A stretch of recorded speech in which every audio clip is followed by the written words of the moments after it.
究竟川普會唔會打委內瑞拉呢？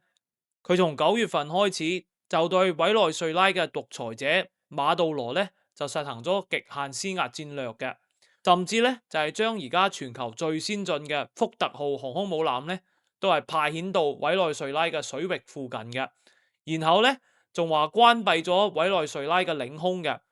咁戰爭係咪一觸即發呢？委內瑞拉會同伊朗係咪一樣嘅結局呢？咁我就嚟講講我嘅睇法。我認為咧，川普唔會打，而且咧馬杜羅喺短期之內咧都唔會落台㗎。歡迎嚟到不左不右。今日咧我哋就嚟探討一下。咁首先咧都係講一講馬杜羅呢個人，佢係之前另外一位獨裁者查韋斯嘅繼承者㗎。咁咧佢從2013年開始咧就擔任委內瑞拉嘅總統嘅。咁話佢係獨裁者咧，其實係冇屈佢嘅，因為咧佢喺2018同埋2024年嘅兩次總統大選入邊咧，都有明顯嘅造票造假行為嘅，死都唔肯落台。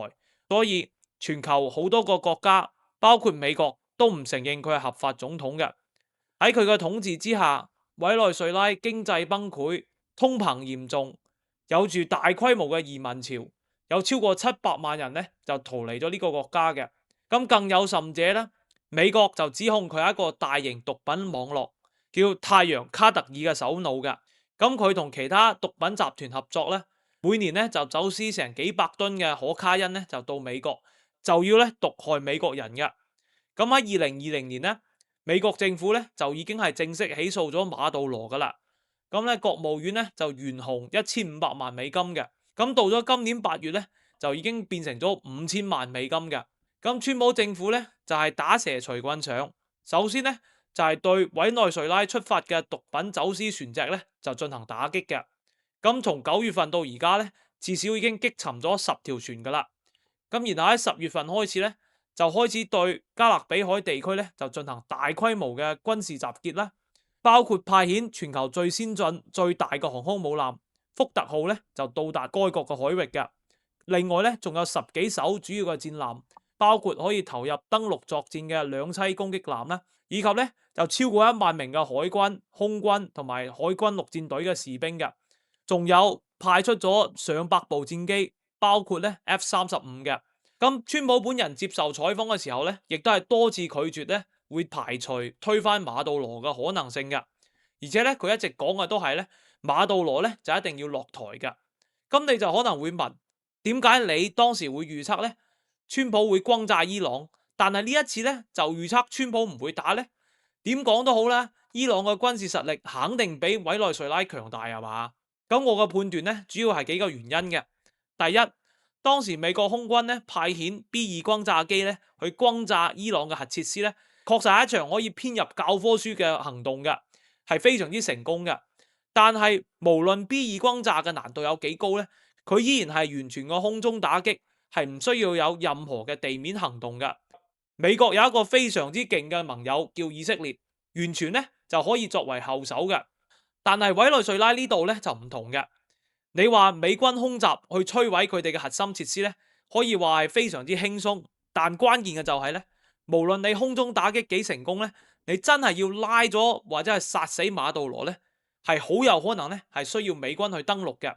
而且咧係真係要投入相當多嘅兵員，包括海軍同埋海軍陸戰隊員先得嘅。咁美國喺獨立之後咧，就一直奉行緊所謂嘅門羅主義嘅，亦即係話咧，成個美洲咧都係美國嘅勢力範圍嘅。所以美軍咧曾經喺拉丁美洲咧係多次進行軍事行動嘅。咁回看一下歷史咧，美國最後3次嘅軍事干涉咧，分別喺多米尼加、格拉納達同埋巴拿馬嘅。咁呢3國咧都係位於加勒比海嘅，實力咧都係比委內瑞拉弱嘅，而且咧喺90年代之前進行嘅。咁呢幾次行動咧，佢哋嘅目標咧係全部達到，但係美軍本身咧依然都有超過100幾人嘅傷亡嘅。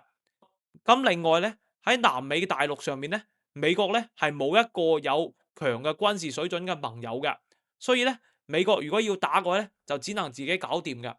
咁我咧係完全唔懷疑美軍嘅實力啦，但係由於冇盟友，而且咧根據之前嘅經驗咧，美軍咧依然有可能咧要承受相當之大嘅傷亡㗎。川普作為和平總統咧，咁如果有大量嘅美軍成員咧喺軍事行動中傷亡嘅話咧，佢咧就必然會面對排山倒海一樣嘅政治壓力㗎，更加咧會係民主黨嘅一個核心突破口嘅，會對26年嘅中期選舉咧造成非常之不利嘅後果嘅。所以咧，川普唔係擔心行動會失敗，首先咧就唔想自己喺美國民眾面前咧就丟晒架。而且咧係更加擔心咧美軍傷亡帶嚟嘅政治壓力咧，會影響到中期嘅選舉㗎。咁第二個原因就係咧，委內瑞拉對美國咧係冇咁大威脅嘅。咁回想到伊朗咧，佢當時咧就已經好快就研製出核武器啦。咁川普呢個人咧係喺冷戰入邊長大嘅，所以好自然咧佢會認為咧核武器咧係對美國最大嘅威脅嘅，所以呢個先令佢立定決心咧去轟炸伊朗嘅。咁委內瑞拉特別係馬杜羅本人咧，自然係用毒品生意咧就殘害咗好多美國人嘅。但係呢個對美國本身嘅國家安全嚟講咧，係冇伊朗咁大嘅威脅嘅。而且要降低呢個威脅嘅話咧，川普嘅選項咧係有好多嘅，而且佢都用咗啦。咁譬如講話先去擊沉呢啲毒品嘅走私船隻啦，然後咧喺邊境上面咧就攔截毒品啦。咁國內咧就喺度打擊毒品網絡同埋毒品集團啦，以及咧就扶植委內瑞拉嘅反對派等等嘅。喺咁多嘅措施面前咧，有風險嘅軍事行動咧就自然就唔會係川普嘅首選噶。咁第三點咧，我認為亦都係最重要嘅。川普依然係認為咧，佢唔需要戰爭行動咧，都可以令馬杜羅咧就自願落台噶。咁呢一點咧，依然同伊朗係唔同嘅，因為哈梅內伊咧已經喺伊朗執掌咗幾十年嘅。咁咧，成個政府嘅基礎咧係好穩固嘅。咁馬杜羅咧相對嚟講係弱咗啲，因為咧佢係掌權大概10年左右嘅啫，而且咧佢喺真正嘅投票上面咧就已經輸咗2次嘅，佢咧就有巨大嘅反對聲浪嘅。咁而家反對派嘅領袖 Maria Machado 咧，正正咧就係擊敗咗川普而獲得咗諾貝爾和平獎嗰個人嘅。所以既然有咁大嘅反對派，而且咧，川普佢始終係一個商人嘅思維，佢上任以嚟咧，基本上咧，佢覺得可以傾嘅都係會優先傾，而唔係咧直接打嘅。咁你諗下，如果佢連金正恩、普京同埋曼丹尼咧都可以傾嘅話咧，咁佢自然就覺得咧可以同馬杜羅傾啦。咁果然咧喺11月21日咧，川普同馬杜羅咧就係講個電話嘅，就俾咗馬杜羅最後通牒咧，就要求佢咧立即辭職並且係流亡嘅。但係馬杜羅咧就係明確拒絕㗎。咁而家咧嚟呢次最後通牒咧就已經過去咗2-3個禮拜啦。但係咧川普咧依然係冇直接攻打嘅動靜嘅，佢只係上個禮拜宣布話咧關閉咗委內瑞拉嘅領空嘅，要求咧民航客機咧係避開嘅。咁呢個咧就講明咧川普咧依然係寄希望於不戰而屈人之兵嘅，佢就唔想出動美軍啦。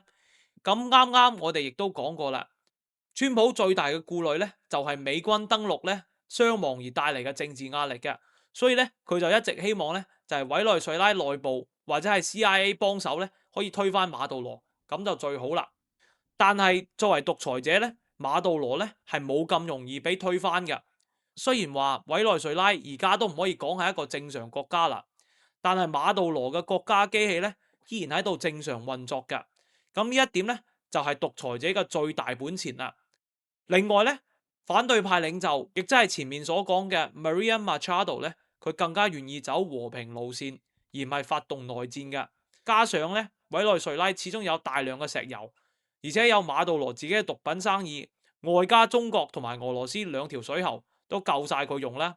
所以咧，馬杜羅喺近期之內咧係冇乜直接崩潰嘅可能性嘅。